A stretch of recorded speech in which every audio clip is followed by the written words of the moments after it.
यदि कसैले हामीलाई नराम्रो गरेको छ भने हाम्रो दिमागमा पहिलो सोच के आउँछ?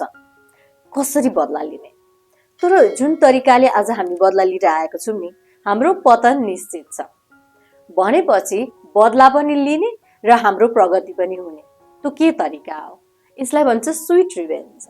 हामीले आफूमा फोकस गरेर जब हामी प्रगतिको बाटोमा जान्छौँ, हामी जीवनमा खुसी हुन्छौँ नि, त्यो अर्को मान्छेको लागि सबैभन्दा ठुलो बदला हो। तर कहिलेकाहीँ हामीले नार्सिसिस्ट पर्सनालिटी डिसअर्डर भएको व्यक्तिसँग हामीले परिवारमा डिल गर्नुपर्ने हुन्छ र चटक्कै छोडेर जान पनि सक्दैनौँ।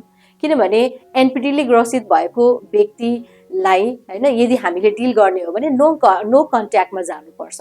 तर नो कन्ट्याक्ट पोसिबल छैन। आज हाम्रो परिवारजनमै यस्तो व्यक्ति हुन्छ भने हामीले कसरी एउटा स्वीट रिभेन्ज लिने? नार्सिसिस्ट पर्सनालिटी डिसअर्डर भएको व्यक्तिको दुईटा कुरालाई हामीले एकदमै बुझ्नुपर्छ। यो जस्तो सुकै नार्सिसिस्टलाई पनि यो कमन हो हैन। यिनीहरूको दुईटा जुन टेक्निक भनेको एउटा पावर हैन कन्ट्रोल गर्ने, अर्को व्यक्तिलाई कन्ट्रोल गर्ने, पावर लिने आफ्नो हातमा, र अर्को भनेको त्यो अर्को व्यक्तिको लाइफमा ऊ बाहेक कोही पनि नहोस्, दिमागमा ऊ नै एकदमै बसिराखोस्, त्यो अर्को व्यक्तिले जतिखेर पनि उसलाई नै ध्यान दियोस्। एटेन्सन प्लस कन्ट्रोल, यो दुईटा जुनै नार्सिसिस्टले पनि आफ्नो लाइफमा गरिरहेको हुन्छ। त्यसैले यदि परिवारमा यस्तो सदस्य छ जसले चाहिँ पावर गेम खेलिरहेको छ र एटेन्सन लिइरहेको छ, जतिखेर पनि झगडा गरेर हुन्छ कि माया गरेर हुन्छ कि जे गरेर हुन्छ ऊ नै अरूको लाइफमा छाइराखोस् भन्ने गरिरहेको छ भने त्यो एनपिडीले ग्रसित भएको व्यक्ति हो र यस्तो व्यक्तिसँग हामीले डिल गर्न सक्छौँ। र एउटा कुरा हामीले जहिले पनि विचार गर्नुपर्छ कि यस्तो कुनै पनि टक्सिक पर्सनहरू छ, एनपिडीले ग्रसित भएको व्यक्तिहरू छ भने हाम्रो मेन्टल हेल्थ एकदमै राम्रो हुनुपर्छ, हामी यति धेरै स्ट्रङ हुनुपर्छ। त्यसैले यस्तो व्यक्तिसँग आज हामीले बिना शब्द बोले कसरी हराउन सक्ने? एउटा बडी ल्याङ्ग्वेजले पनि यस्तो व्यक्तिलाई हामी हराउन सक्छौँ। अब यस्तो व्यक्ति जहिले पनि के हुन्छ भन्दा एटेन्सनको भुका हुन्छ। ध्यान आकर्षित गर्न उनीहरू जे पनि गरिरहेको हुन्छ र उनीहरूले काहीँ न काहीँ कन्ट्रोल गर्ने खोजिरहेको हुन्छ अरूको लाइफ। त्यसैले यस्तो व्यक्तिहरू जब वाद विवाद गर्न आउँछ, केही भन्न आउँछ नि, डाइरेक्ट आई कन्ट्याक्ट गरिदिने, मजाले डाइरेक्ट आई कन्ट्याक्ट गरिदिने। अब यो डाइरेक्ट आई कन्ट्याक्ट गरेको यस्तो व्यक्तिलाई मन पर्दैन। कुनै पनि दुष्ट व्यक्तिहरू, कुनै पनि छल गर्ने व्यक्तिहरू, एनपिडीले ग्रसित भएको व्यक्तिहरू छ भने आई कन्ट्याक्ट मन पर्दैन। आई कन्ट्याक्ट भनेको नि डर नहुनु हो। यो आई कन्ट्याक्टको साइकोलोजीलाई बुझ्नुपर्छ। हामीसँग डर छैन। अब के सन्देश जान्छ भन्दाखेरि चाहिँ मलाई अब डर छैन, मैले तिमीलाई चिनिसकेँ, तिमी को हो भन्ने कुरा। तिम्रो गेम भनेको पावर, एटेन्सन, अर्को कन्ट्रोल गर्ने, पावर आफ्नो हातमा लिने र अरू व्यक्तिलाई चलाउने। अब मैले थाहा पाइसकेँ हो। आई कन्ट्याक्ट जब हामी डाइरेक्ट गर्छौँ र मजाले यसरी हेरिदिन्छौँ नि, तब मेसेज त्यो गइरहेको हुन्छ र त्यो एनपिडीले ग्रसित भएको व्यक्तिले बुझिसकेको हुन्छ, हामीले बुझाउनै पर्दैन। त्यसैले डाइरेक्ट आई कन्ट्याक्ट गरिदिने र मजाले हेरिदिने र उनीहरू आफै आँखा झुकाएर त्यहाँबाट जान्छन्। त्यसैले हामीले हाम्रो बडी ल्याङ्ग्वेजद्वारा पनि यस्तो व्यक्तिहरूलाई ठिक पार्न सक्छौँ, एउटा स्वीट रिभेन्ज लिन सक्छौँ। तर यो बडी ल्याङ्ग्वेज तब आउँछ जब हामी आफूलाई काम गरेको हुन्छौँ, जब हामीले आफूलाई कन्टिन्यू हैन मेन्टल हेल्थमा, फिजिकल हेल्थमा, आफ्नो प्रोग्रेसमा सबैमा काम गरेको हुन्छौँ भने बल्ल यस्तो फियरलेस एक्टिभिटी हामी गर्न सक्छौँ, नत्र भने गर्न सक्दैनौँ। त्यसैले यस्तो यो बडी ल्याङ्ग्वेजले पनि हामी यो दुष्ट व्यक्ति भन्यो, जहरिलो व्यक्ति भन्यो हैन, जे पनि भन्न सक्छौँ, हामी हराउन सक्छौँ। अर्को हामीले कुन बडी ल्याङ्ग्वेज हामीले एकदम जित्न सक्ने भनेको नि के हुन्छ भन्दाखेरि यो एनपिडीले ग्रसित भएको व्यक्तिलाई नि जतिखेर पनि एटेन्सन चाहिन्छ। कुनै न कुनै कुरा हैन भन्न खोजिरहेको हुन्छ, अथवा झगडा गरिरहेको हुन्छ, अथवा वाद विवाद गरिरहेको हुन्छ। अनि उसले त्यो के हुन्छ भने हाम्रो ध्यान आफूतिर आकर्षित गर्नको लागि। तर जब ऊ केही कुराहरू भनिरहेको हुन्छ नि, हामी ऊतिर फर्केर नसुनेर अर्कोतिर फर्केर हामी हिँड्दा हिँड्दै हिँड्दा हिँड्दै सुन्दियौँ भने उनीहरूलाई यति डिसरेस्पेक्ट हुन्छ नि। उनीहरू चाहन्छन् उनीहरू हामीतिर हाम्रो कुरा सुनौँ हैन, आँखाले हेरौँ हामीलाई, आफ्नो बडी ल्याङ्ग्वेज हैन, आफ्नो बडी उनीहरूतिर फर्केर हैन मजाले एकदम ध्यान दिएर सुनौँ, उनीहरूको एटेन्सन सिकर हुन्छ नि त। तर हामी त्यो पटक्कै गर्दैनौँ। हामी कोही बोलिरहेको छ, हामी आनन्दले आफ्नो ठाउँमा गइरहेको छौँ भने यो उनीहरूको लागि डिसरेस्पेक्ट हुन्छ। उनीहरू आफै एकदमै हुन्छ नि त्यो अज्युम गरिरहेको हुन्छ क्या। अनि यो बडी ल्याङ्ग्वेजको अर्थ चाहिँ के हो भन्दाखेरि चाहिँ हामीले उनीहरूलाई रेस्पेक्ट गरिनौँ, उनीहरूको कुरा सुनिनौँ, हामीले उनीहरूलाई चाहिँ मतलब नगरेर आफ्नो कामतिर गयौँ हो। यो बडी ल्याङ्ग्वेजले हामी हराउन सक्छौँ। अब उनीहरू ट्राई गर्दैनन् क्या, अब उनीहरू हामीलाई किचकिच गर्दैनन्। यदि हामीले मतलबै नगरेर सुन्दै सुन्दै आफ्नो बाटोतिर लाग्यौँ भने बस काफी हुन्छ यो बडी ल्याङ्ग्वेज। अर्को हामीले के गर्न सक्छौँ भन्दाखेरि चाहिँ नि, जब उनीहरू किचकिच गर्छ नि, जब उनीहरू हैन हाम्रो कमजोरी पत्ता लगाउँछन् क्या, हामीलाई के चिज मन पर्दैन अथवा हामीलाई के चिजदेखि डर लाग्छ हो, त्यस्तै त्यस्तै चिज खोजेर हाम्रो अगाडि ल्याइरहेको हुन्छ ताकि हाम्रो रियाक्सन उनीहरूले पाउन खोज्ने हैन। हामी चिच्याम, रिसाम अथवा हैन केही न केही गरौँ। तर हामी जब यस्तो सिचुएसनमा शान्त भएर बस्छौँ, केही पनि रियाक्सन दिँदैनौँ, हाम्रो अनुहारमा केही पनि न रिस हुन्छ, न खुसी हुन्छ, न कुनै डर हुन्छ, हामी एकदम शान्त भएर जब बस्छौँ नि, यो जस्तो स्विट रिभेन्ज केही पनि हुँदैन। किनभने नार्सिसिस्ट पर्सनालिटी डिसअर्डर भएको व्यक्तिलाई काहीँ न काहीँ रियाक्सन चाहिएको हुन्छ। उनीहरूलाई ड्रामा मनपर्छ, अर्को व्यक्ति चिच्याको हैन उनीहरूको फ्युल हो क्या। यस्तो व्यक्तिहरू, एनपिडीले ग्रसित भएको व्यक्तिहरू अरूको रियाक्सनमा भर पर्ने मान्छे हो। अरूले जस्तो पनि रियाक्सन दिन्छ नि उनीहरूको लागि फ्युल हुन्छ, किनकि उनीहरूलाई यस्तो लाग्छ कि वाउ मैले यो मान्छेलाई हुन्छ नि चलाएँ भनेको जस्तै। अब मैले कुनै नराम्रो कुरा गर्दै अर्को व्यक्ति रिसायो भने त मेरो रिमोट कन्ट्रोल मैले चलाएको जस्तो भयो नि त। मैले चाहे भने त्यो व्यक्तिलाई रिसाउन पनि सक्छु, मैले चाहे भने त्यो मान्छेलाई स्माइल दिन सक्छु भनेपछि मैले चलाइरहेको छु उनीहरूको सोचमा।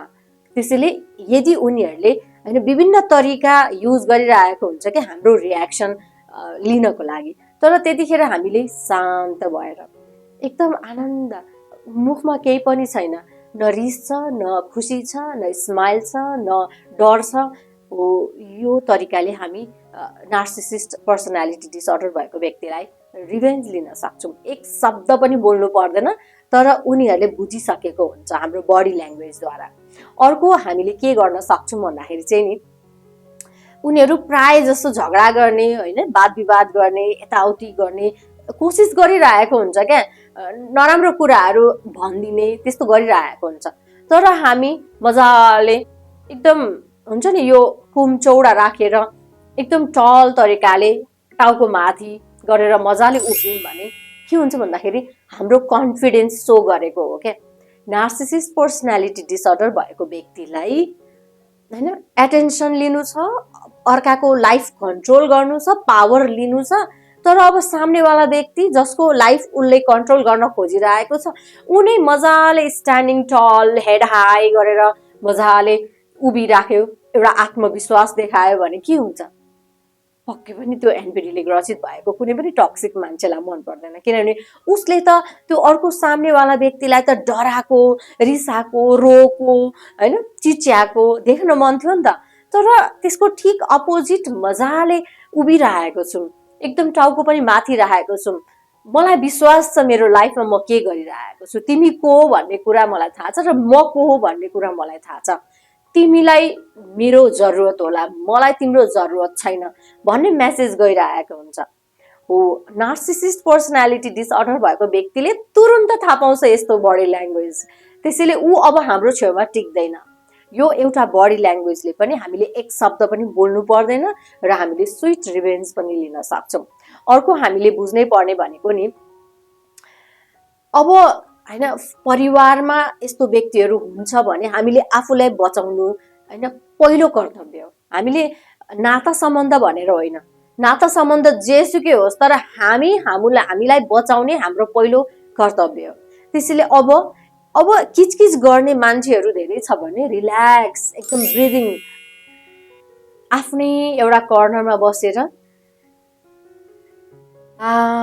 लामो ब्रिदिङ एक्सर्साइज गर्ने मजाले आँखा चिम्म गरेर ऊ जतिसुकै कराइराखोस् साइडमा कराइरहेको हुन्छ साइडमा के भनिरहेको हुन्छ अरूलाई उचालिरहेको हुन्छ तर हामी आफ्नै रिल्याक्स पोजिसनमा बस्यौँ भने यो जस्तो स्विट रिभेन्ज केही पनि हुँदैन किनभने यस्तो व्यक्तिलाई हामीबाट रियाक्सन चाहिएको हुन्छ हामी केही न केही गरौँ क्या त्यो ड्रामामा फसौँ उनीहरूले यति ड्रामा क्रिएट गर्छ हामीले कतिवटा घरमा सुनेको छौँ नि रात दिन झगडा भइरहेको हुन्छ यत्रो कुरामा रात दिन हैन काटामार भइरहेको हुन्छ हो यही नतिजा हो तर यदि परिवारमा यस्तो व्यक्ति छ र आफू यसरी शान्त भएर देखाइदिउँ भने फेरि झगडा हुँदैन त्यो ड्रामा बढ्नै पाउँदैन क्या त्यो झगडा बढ्नै पाउँदैन त्यसैले त झगडा गर्दाखेरि एउटा आगो छ भने एउटा पानी हुनुपर्छ भन्नुको कारणै त्यही हो यदि हामीले आफूलाई काम गरेको छौँ हाम्रो मेन्टल हेल्थमा काम गरेको छौँ भने पक्कै पनि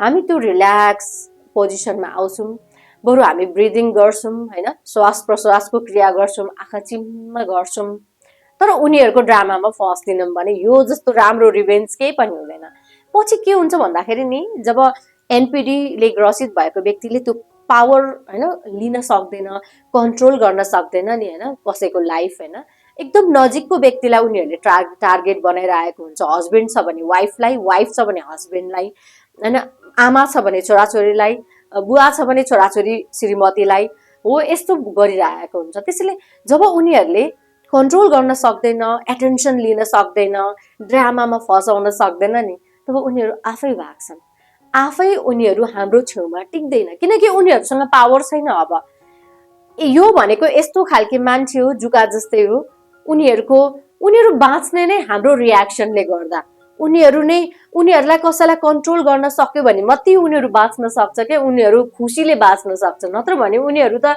एउटा डरले एउटा कुनामा बसिरहेको हुन्छ त्यसैले हामीले एकदम रिल्याक्स पोजिसनमा बस्ने अर्को हामीले गर्नै पर्ने कुरा भनेको नि यो एनपिडीले ग्रसित भएको व्यक्तिहरूलाई काहीँ न काहीँ यस्तो लाग्छ कि हामी जो चाहिँ एउटा शिकार उनीहरूले बनाइरहेको छ त्यो मेरो शिकार चाहिँ मलाई छोडेर कहिले पनि जाँदैन किनभने उनीहरूले फाइनेन्सियल ट्र्यापमा पारेको हुन्छ हैन आर्थिक स्थितिमा उनीहरूलाई गाह्रो बनाइदिरहेको हुन्छ भावनात्मक रूपमा खाली गरिदिएको हुन्छ सोशल ट्र्याप हुन्छ दुनियाँभरको ट्र्याप गरिरहेको हुन्छ तर यदि त्यो शिकार जुन भइरहेको व्यक्ति छ उसले आफूमा काम गरेर बिस्तारै बिस्तारै यो व्यक्तिको लाइफबाट जुन बाहिर निस्किन्छ नि हैन वक अवे भन्छ नि हैन मुभ अन भन्छ हैन वो मुभ अन हुन्छ नि यो जस्तो ठुलो रिभेन्ज अरू केही पनि हुँदैन किनभने जुन व्यक्तिले जीवनभर एउटा इगो पालेर राखेको हुन्छ कि यो व्यक्ति म बिना बाँच्न सक्दैन यो व्यक्ति म बिना कहाँबाट खान सक्छ कसरी कमाउन सक्छ हैन यो व्यक्तिको सोशल स्ट्याटसै छैन म बिना हो यस्तो सोच राखिरहेको छ तर अर्को व्यक्ति बिस्तारै बिस्तारै उसको लाइफबाट अब मुभ अन भइसक्यो भने यो जस्तो ठुलो रिभेन्ज अरू केही पनि हुँदैन स्विट रिभेन्ज अरू केही पनि हुँदैन किनभने इगोको खेल हो नि त एनपिडीले ग्रसित भएको व्यक्ति भनेको इगोइस्टिक हो क्या ऊ आफूले आफूलाई भगवानको दर्जामा राखेको हुन्छ र उसले सोच्छ कि म मेरो छेउछाउको व्यक्तिहरूलाई मजाले नचाउन सक्छु तर जब अर्को व्यक्तिले आफूमा काम गर्छ आफूलाई माया गर्छ हैन अनि त्यसपछि बिस्तारै यो रिलेसनशिपबाट निस्केर देखाउँछ नि त्यो जस्तो रिभेन्ज केही हुँदैन त्यसैले हामीले यदि कसैले हामीलाई नराम्रो गरेको छ भने एकैचोटि आएर रिसको झोकमा केही भन्ने झगडा गर्ने त्यो गर्यो भने त हाम्रो पतन निश्चित छ त्यसैले स्विट रिभेन्ज लिनुपर्छ हाम्रो पनि प्रगति होस् र रिभेन्ज पनि होस् हामी हाँसेको खुसी भएको नै वास्तवमा त्यो अर्को व्यक्तिको लागि वास्तवमा एउटा रिभेन्ज हो बदला हो किनभने हामी खुसी भएको नै देख्न सक्दैन त्यसैले हामीले जहिले पनि रिभेन्ज लिने बेलामा नि फोकस आफूमा राख्ने आफूलाई प्रगतिको बाटोमा जहाँ लग्छौँ नि बस स्विट रिभेन्ज लिइसक्यौँ हामीले हजुरहरूलाई धेरै धेरै धन्यवाद मेरो भिडियो हेर्नु भएकोमा धन्यवाद